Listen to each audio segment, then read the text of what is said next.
নমস্কার, আমি ডক্টর ইন্দ্রনীল পাল। আমি একজন কনসালটেন্ট জয়েন্ট রিপ্লেসমেন্ট সার্জন। আজকে আমরা একটা বিশেষ জিনিস নিয়ে আলোচনা করব, যেটা আমাকে প্রায়শই পেশেন্ট জিজ্ঞেস করে।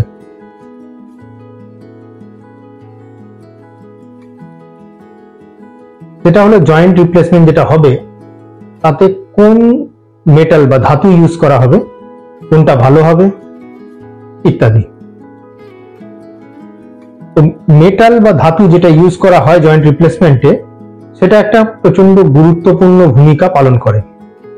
কেন এই মেটাল বা ধাতু এত গুরুত্বপূর্ণ ভূমিকা পালন করে, তার প্রথম এবং প্রধান কারণ হলো এই ধাতুকে আমাদের শরীরের ভার বহন করতে হয়। এটা এক দুদিন নয়, অনেক দিনের জন্য। দ্বিতীয় আরো বড় কারণ হলো এই ধাতু যেটি আমরা ইউজ করি, সেটিকে আমাদের শরীরের সঙ্গে মানানসই হতে হয়, যাতে শরীরের মধ্যে বহুদিন ধরে টিকে থাকতে পারে কোনো রকম পার্শ্ব প্রতিক্রিয়া ছাড়া। তৃতীয় আর একটা বড় গুরুত্বপূর্ণ বিষয় এই ধাতুর হলো, যাতে আমাদের শরীরের মধ্যে এই ধাতুটির কোনো রকম ক্ষয় বা জং না ধরে যায়। জয়েন্ট রিপ্লেসমেন্টে সাধারণত ভাবে দু ধরনের মেন মেটাল ইউজ করা হয়। তাছাড়াও অন্য একটা মেটাল আছে, সেটা সম্বন্ধেও আমি আলোচনা করব। প্রথম এবং প্রধান মেটাল যেটাকে ইউজ করা হয় সেটা হলো কোবাল্ট ক্রোমিয়াম। কোবাল্ট এবং ক্রোমিয়াম এই দুটো মেন ধাতু, যেটার মিশ্রণের ফলে এই জিনিসটা তৈরি হয়। কেন কোবাল্ট ক্রোম আমরা ইউজ করি, তার প্রথম এবং প্রধান কারণ হচ্ছে কোবাল্ট ক্রোম বেশ শক্ত ধাতু, এটা আমাদের শরীরের ভার খুব সহজেই বহন করতে পারে। দ্বিতীয় কারণ, এই কোবাল্ট ক্রোম বেশ মসৃণ, চকচকে হয়। আমি হাতে যেটা নিয়েছি, এটা একটা কোবাল্ট ক্রোম ফিমোরাল কম্পোনেন্টের জন্য। আপনি দেখতে পাচ্ছেন যে এই যে ধাতুটি বেশ ভালো রকম মসৃণ। এই মসৃণতা আমাদের জয়েন্টের মধ্যে দরকার, জয়েন্টের মুভমেন্টের জন্য। তৃতীয় একটি কারণের জন্য এটাকে নেওয়া হয়, এটি শরীরের মধ্যে সহজে কোনো রকম রিয়াকশন তৈরি করে না, এক্সেপ্ট ওয়ান। কোবাল্ট ক্রোম অনেক সময় মেটাল অ্যালার্জি তৈরি করে। মেটাল অ্যালার্জি নিয়ে আমি একটু পরে একটু বিশদে আলোচনা করব। তবে কোবাল্ট ক্রোম হলো মেন মেটেরিয়াল আমাদের, যেটা জয়েন্ট রিপ্লেসমেন্টে ইউজ হয়। কোথায় কোথায় এটার ইউজ দেখতে পাওয়া যায়? প্রথমত, আমরা যখন নি রিপ্লেসমেন্ট করি, তার ফিমারের সাইডটা কোবাল্ট ক্রোম দিয়ে তৈরি হয়। এছাড়াও আমাদের যখন হিপ রিপ্লেসমেন্ট করা হয়, হিপ রিপ্লেসমেন্টের বলটা কোবাল্ট ক্রোম দিয়ে তৈরি করা হয়।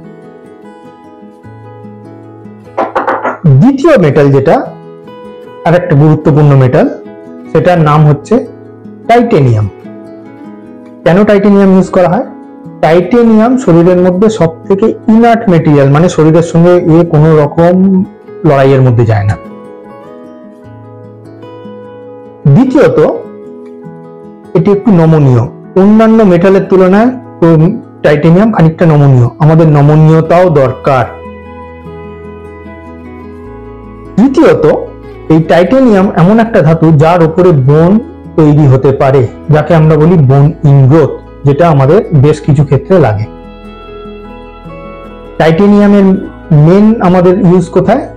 মেন ইউজ যেটা করি আমরা টাইটেনিয়াম, সেটা হলো টিবিয়াল ট্রে, বা আমাদের পায়ের নিচের দিকের যে হাড়টা, তার উপর এই জিনিসটাকে লাগানো হয়। সেটা মেনলি টাইটেনিয়াম দিয়েই তৈরি করা হয়। দ্বিতীয় আর একটা বড় জায়গা কোথায় এটাকে ইউজ করা হয়, সেটা হলো হিপ রিপ্লেসমেন্টের স্টেমেতে, কারণ এটা বোন ইনগ্রোথে সাহায্য করে। এই টাইটেনিয়াম এবং কোবাল্ট ক্রোম ছাড়া আরো একটি মেটাল আছে যেটার ইউজ করা হয়, যার নাম হলো স্টেনলেস স্টিল। এখন আপনারা যে স্টেনলেস স্টিল দেখে অভ্যস্ত, তার তুলনায় এই ধরনের স্টেনলেস স্টিল যেগুলো আমরা সাধারণত পেশেন্টের শরীরের মধ্যে ইউজ করি, সেগুলো অনেকটাই আলাদা। এই স্টেনলেস স্টিল গুলো মেডিকেল গ্রেডের তৈরি করা হয়, যাতে শরীরের মধ্যে জং না ধরেও অনেক দিন ধরে থাকতে পারে। স্টেনলেস স্টিলের মেন ভূমিকা জয়েন্ট রিপ্লেসমেন্টে খুব একটা নেই, যদি না হচ্ছে গিয়ে একদম খুব সস্তা কোম্পানির একটা ইমপ্লান্ট ইউজ করা হয়। স্টেনলেস স্টিলের মেন ভূমিকা হচ্ছে আমাদের ট্রমা সার্জারিতে, ফ্র্যাকচারেতে, যেখানে হাড়গোড় ভেঙে গেলে আমরা সাধারণত প্লেট এবং স্ক্রু দিয়ে লাগাই, সেখানে স্টেনলেস স্টিলের বেশ ভালো রকম ভূমিকা আছে।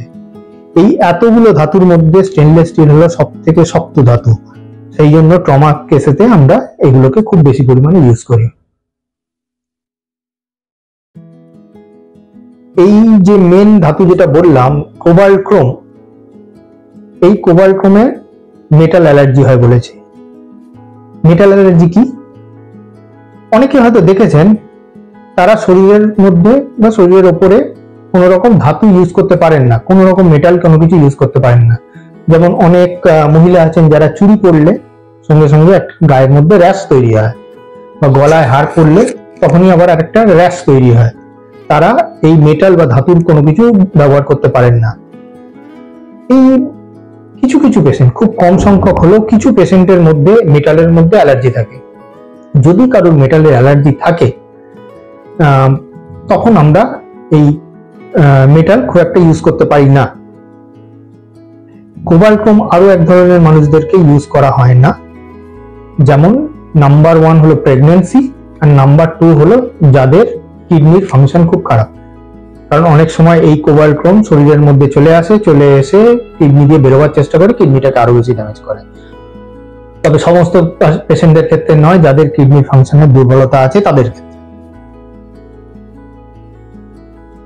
এই সমস্ত পেশেন্ট যাদের ক্ষেত্রে মেটাল অ্যালার্জি আছে তাদের ক্ষেত্রে আমরা আরেকটা ধরনের বিশেষ ইমপ্লান্ট ইউজ করি, বা বিশেষ ধাতুর ওপরে আরো একটা জিনিস ইউজ করা হয়, যেটা হলো সেরামিকের একটা কোটিং। এই সেরামিকের কোটিংটা ইউজ করার ফলে মেটালটা আমাদের শরীরের সঙ্গে টাচ করতে পারে না। আপনাকে দুটো মেটালের জিনিস দেখাচ্ছি পাশাপাশি। এটা হলো কোবাল্ট ক্রোম দিয়ে তৈরি, এটাও কোবাল্ট ক্রোম দিয়ে তৈরি, কিন্তু তার উপরে একটা টাইটেনিয়াম নায়োবিয়াম নাইট্রাইট, এক ধরনের সেরামিক, যেটাকে এর উপরে লাগানো হয়েছে। মেন ফাংশন এটার, যদি কারোর মেটাল অ্যালার্জি থেকে থাকে তাদের ক্ষেত্রে এই ধাতুটি ইউজ করার ফলে কোনো রকম মেটাল অ্যালার্জি হবে না।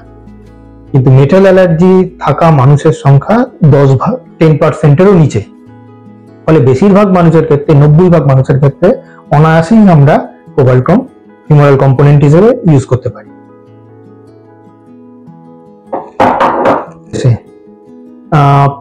একটা অদ্ভুত জিনিস, আজকে যদি আমরা মেটাল নিয়ে আলোচনা করলাম, কিন্তু এই মেটালের বা কোনো ইমপ্লান্ট শরীরের মধ্যে লাগানো জয়েন্ট রিপ্লেসমেন্টের স্থায়িত্ব মেনলি কিন্তু নির্ভর করে মেটালের উপর নয়, মেনলি নির্ভর করে প্লাস্টিকের উপরে।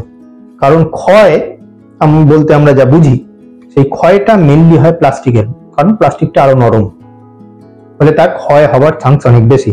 এই প্লাস্টিক যদি আমরা ভালো বা হাই গ্রেডের লাগাই, তাহলে জয়েন্ট রিপ্লেসমেন্টের যে প্রসেসিস, এটা অনেক দিন অবধি আমাদেরকে হেল্প করতে পারে।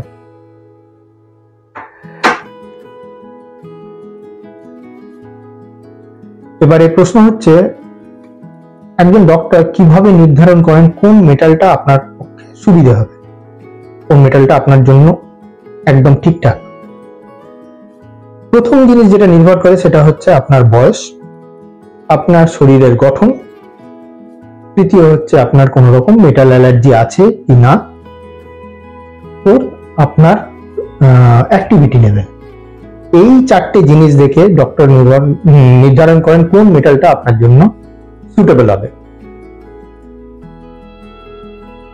আপনি যখনই জয়েন্ট রিপ্লেসমেন্টের দিকে যাবেন, তার আগে আপনার ডক্টরকে জিজ্ঞেস করে নিতে পারেন কোন মেটাল তার শরীরে লাগানো হবে এবং সেই মেটালটার স্থায়িত্ব কতদিন অবধি হতে পারে। সাধারণত ভাবে মেডিকেল গ্রেডের যে সমস্ত ইমপ্লান্ট আমরা লাগাই, সেগুলো 15 থেকে 20 বছর অবধি জয়েন্ট রিপ্লেসমেন্ট ইজিলি টিকে যায়। আবার বলছি, বিভিন্ন জিনিসের উপর এগুলো নির্ভরশীল, আপনার বয়স, আপনার অ্যাক্টিভিটি লেভেল, আপনার ওজন, এত কিছুর উপর নির্ভরশীল। ফলে 15 থেকে 20 বছরের একটা রেঞ্জ থাকে, একদম এক্সাক্ট বলা সম্ভব হয় না। আপনি যে ডক্টরের কাছ থেকে করাতে চাইছেন তার সঙ্গে বিশদে আলোচনা করুন যে কোন মেটালটা আপনার জন্য ঠিকঠাক হবে, তিনি নির্ধারণ করে দেবেন কোন মেটালটা আপনার শরীরের পক্ষে একদম বেস্ট হবে। আশা করি এই ভিডিওটি আপনাদের ভালো লাগলো এবং আপনারা বেশ কিছু জিনিস এখান থেকে জানতে পারলেন। সুস্থ থাকুন, ভালো থাকুন, নমস্কার।